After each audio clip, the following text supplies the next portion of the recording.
Entertainment present Delhi. वकील अलबेला की शानदार प्रस्तुति। डीजे राजा दरी घरदार चौक। रिमझिम रिकॉर्डिंग स्टूडियो सिमरी बख्तियारपुर।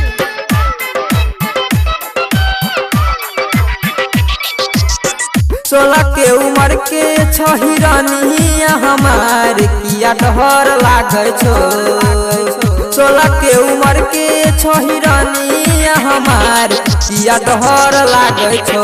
किया डहर लागे छो तोहर बना बौ भातार। किया डहर लागे छो तोहर बना बौ भातार। किया डहर लागे छो रहिया चलै छी छौरी ओढ़नी उतार।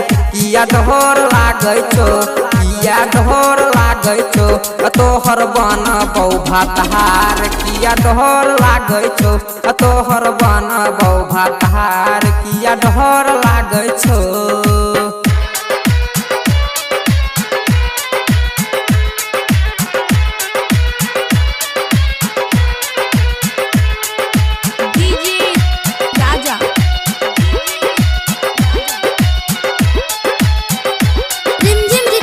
स्टूडियो सिमरी बख्तियारपुर। दरी घरदार चौक।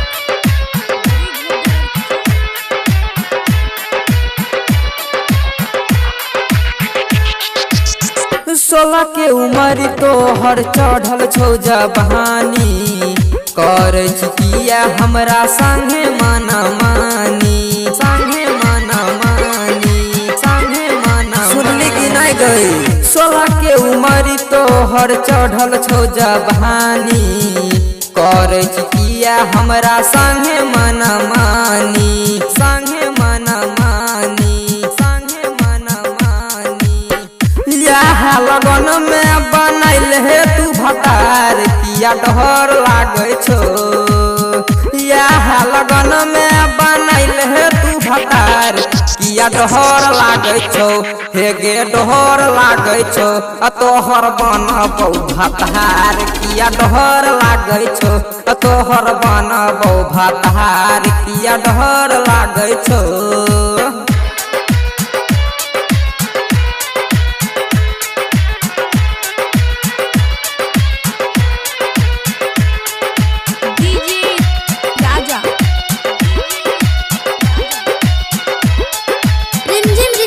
स्टूडियो सिमरी बख्तियारपुर।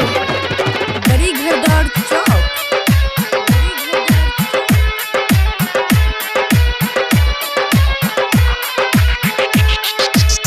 चंचल मियाद तोहर गदरल जवानी।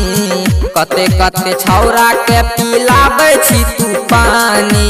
लाबै छी तू पानी लाबै छी तू बुझली कि नहीं गई। चंचल मियाद तोहर गदरल जवानी। कते कते छौरा के पिलाबै छी तू पानी।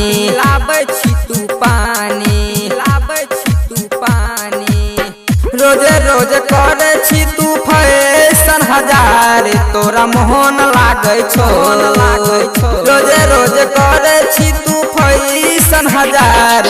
तोरा मोहन लागे छो हे गे मोहन लागे छो तोहर बना बौ भातार। किया डहर लागे छो तोहर बना बौ भातार। किया डहर लागे छो ए गई। डीजे राजा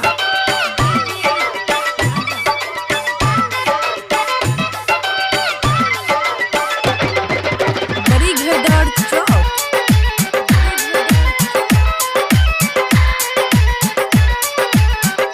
रिमझिम रिकॉर्डिंग स्टूडियो सिमरी बख्तियारपुर। प्रेमी राजा के देने रही आशा। जवानी देखाय के छौरी बदलै छी पासा। बदलै छी पासा बदलै छी पासा। सुन गई प्रेमी राजा के देले रही आशा। जवानी देखाय के छौरी बदलै छी पासा। बदलै छी पासा बदलै छी पासा बच्चन वकील के मजा दी है एक बार किया डर लागे छो। बच्चन वकील के मजा दी है एक बार किया डर लागे छो। किया डर लागे छो तोहर बनबौ भतार किया डर लागे छो। तोहर बनबौ भतार किया डर लागे छो।